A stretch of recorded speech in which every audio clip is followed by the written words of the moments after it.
কোরআন শরীফের মধ্যে 114টা সূরার মধ্যে যার গুণাগুণ, যার শ্রেষ্ঠত্ব আল্লাহ রাব্বুল আলামিন ঘোষণা করছেন, তাহার শ্রেষ্ঠত্ব হাদিস শরীফের মধ্যে হুজুরে পাক সাল্লাল্লাহু আলাইহি ওয়াসাল্লাম ঘোষণা করছেন, বর্ণনা করছেন। সকলে হুকা আমিন। মুআজ্জাজ হাজিরিনে কেরাম, কোরআন শরীফ, কোনো মানুষ যদি কোরআন শরীফ তেলাওয়াত করে, কোরআন শরীফ আরম্ভ করে, তেলাওয়াত করে, তেলাওয়াতের মধ্যে কত মজা। যারা প্রতিনিয়ত সবসময় তেলাওয়াত করেন, মন থেকে তেলাওয়াত করেন, চাপা করিয়া নাই। অনেকে আসেন বিপদ করিয়া নামাজও গিয়ে খারা হইন, হি মজা পাইন না, তৃপ্তি পাইন না। গেছেন মেহমান বাড়ি, টুপি একটা কোরআন সুরান আসিল পকেটের মধ্যে, বিয়াই বাড়িও গেছেন বেলা। এখন গিয়া দেখলা সকল যায় না নামাজও, আপনি যদি যাইন না শরম নাই নাকি? কাছে শরম লাগবে না? মেহমান বাড়ি গেছে, ই নামাজ মন থাকি নামাজ নাই, সিফাত করিয়া নামাজ, টেকাত করছেন আমি গিয়ে আপনি পড়লাম।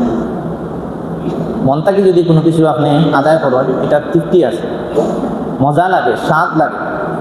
কোরআন শরীফ তেলাওয়াত করলে, মন থেকে যদি কোনো মানুষ কোরআন শরীফ তেলাওয়াত করে, তেলাওয়াত করার পরে স্বাদ শেষ হয় না, মজা শেষ হয় না। তেলাওয়াতের মধ্যে শুধু খালি মজা আর মজা লাগে, মজা সবসময় খালি মজা লাগে, পড়তে আরো ভালো লাগে। আপনার মসজিদের ইমাম সাহেব তিনি প্রতিদিন কোরআন শরীফের এই সূরাতুল ফাতিহা প্রত্যেক দিন নামাজের মধ্যে তেলাওয়াত করেন। কোনোদিন আপনারা প্রশ্ন করেন না যে এই সূরা আর ভালো লাগেন না, এই সূরাটা আমরা কাছে মজা লাগে না, এই সূরা আপনি বদলাইয়া পড়ুকা। সূরাতুল ফাতিহা অর্থাৎ আলহামদু সূরা বদলাইয়া পড়ুকা, এটা আর ভালো লাগেন না, কোনোদিন কেউ কইন না। আপনারা মসজিদ বাদ দেউকা, দুনিয়ার যে কোনো মসজিদের মধ্যে গেলে আপনি দেখতে পারবা যে প্রত্যেক মসজিদের মধ্যে এই সূরা তেলাওয়াত করা হয়, কোনো মুসল্লি বলতে কই না। আর এবার এটা পুরো বেলা কাল থেকে শুনিয়া এরাম সূরা ফাতিহা আলহামদু সব সময় নামাজও পড়েন, এটা বাদ দেও না, বল আর ভালো লাগেন না, এটা কইনি কোনো মানুষে, জি না, খালি মজা লাগে।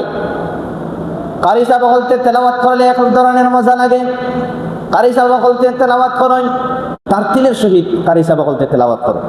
একবারে সঠিক যে গুন্না আছে, সঠিক লম্বা আছে, এই যেখানে লম্বা ওখানে লম্বা করেন, যেখানে মদ যেখানে গুন্না, এই সমস্ত কায়দা সঠিক। এক আলিফের জায়গাত এক আলিফ, দুই আলিফের জায়গাত দুই আলিফ, চার আলিফের জায়গাত চার আলিফ, এটা কারি সাহেব বলতে কিতা করেন, তারতিলের সহিত তেলাওয়াত করেন। এখন আপনি যদি এই হাবিজ সাহেব বলতে তেলাওয়াত শুনেন, হাবিজ সাহেব বলতে তেলাওয়াত শুনেন না শুনেন, যেমন রমজান মাসও এই তেলাওয়াত শুনেন, মানুষে খতম থেরাপির মধ্যে সূরাতুল ফাতিহা পড়েন না পড়েন না, পড়েন, অথবা সবিনার মধ্যেও পড়েন। আমরা অনেকে শুনি এই যে খতমে তারাবির মধ্যে পড়েন, আলহামদুলিল্লাহি রাব্বিল আলামিন আর রহমানির রহিম মালিকি ইয়াউমিদ্দিন। ওরকম হাবিজ সাহেব বলতে গতিতে অর্থাৎ হদরে পড়েন। বিভিন্ন ধরনের যেরকম পড়েন ওরকম পড়লেও খালি সুন্দর লাগে, মজা লাগে। অথচ আমরা কোরআন শরীফ থেকে গাফিল হয়ে গেছি। কোরআন পড়লে কত মজা লাগে, কোরআন পড়লে কত স্বাদ লাগে। আপনি কোরআন শরীফ পড়তা, তেলাওয়াত করতা, কোরআন শরীফ যদি আপনি শুরু করেন, তাহলে তো শুরু করতে গেলে তো সূরাতুল ফাতিহা করবানি না, করতা না। আল্লাহ চাইন বান্দায় সর্বপ্রথম সূরা ফাতিহা তেলাওয়াত করতে, সুবহানাল্লাহ। কারণ হইল সারমর্ম হইল, সারাংশ হইল কোরআন শরীফের সূরাতুল ফাতিহার মধ্যে যদি আপনি প্রবেশ করেন, ফাতিহা তেলাওয়াত করেন, তাহলে কোরআন শরীফের সার যে কথাগুলা, মূল যে ভিত্তিগুলা, ওগুলা আপনি সংক্ষেপে কোরআন শরীফে এই সূরাতুল ফাতিহার মধ্যে দেওয়া হয়েছে। সুবহানাল্লাহ। এই জন্য আপনি একবার কোরআন শরীফের এই সূরাতুল ফাতিহা তেলাওয়াত করিলেন যদি, তাহলে সমস্ত কোরআন শরীফের সারাংশ আপনি তেলাওয়াত করিলেছেন। সুবহানাল্লাহ। বুঝে আইছি যে আমরা সূরাতুল ফাতিহা কিনে তেলাওয়াত করি। হাদিস শরীফের মধ্যে আছে, মুসলিম শরীফের হাদিস, হযরতে আবু হুরায়রা রাদিয়াল্লাহু তাআলা আনহু বলেন যে সূরাতুল ফাতিহা যদি কোনো মানুষ নামাজের ভিতরে তেলাওয়াত করে, সে যেন স্বয়ং মহান আল্লাহ রাব্বুল আলামিনের সাথে কথা বলতেছে। সুবহানাল্লাহ। আপনি যদি সূরাতুল ফাতিহা একবার যদি তেলাওয়াত করেন, তাহলে এই হযরতে আবু হুরায়রা রাদিয়াল্লাহু তাআলা আনহু বর্ণনা করা মুসলিম শরীফের হাদিস যে আপনি স্বয়ং আল্লাহ রাব্বুল আলামিনের সাথে কথা কইরা। সুবহানাল্লাহি ওয়া বিহামদিহি সুবহানাল্লাহিল আযীম। চিন্তা করানি কার লগে কথা কইরা? আল হাইয়ুল কাইয়ুম, যিনি চিরস্থায়ী, চিরঞ্জীব, যিনার কোনো মরণ নাই, যিনার কোনো কি নাই, মৃত্যু নাই, ঘুম নাই, কোনো খাদ্য গ্রহণ করা লাগে না, ঘুম নিদ্রা কোনো কিছুর প্রয়োজন নাই। তিনি হলেন আমাদের রব, তিনি হলেন রব্বুল আলামিন, আমাদের প্রতিপালক আল্লাহ।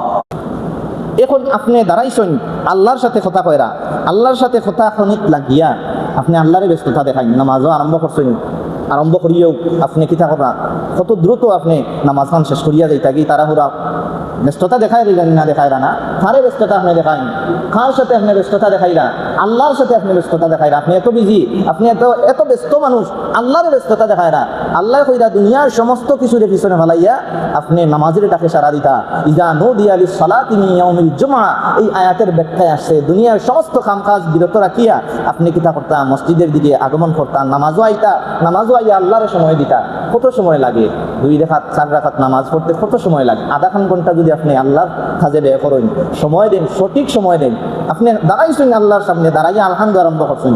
এখন এত তাড়াহুড়া করার কি দরকার?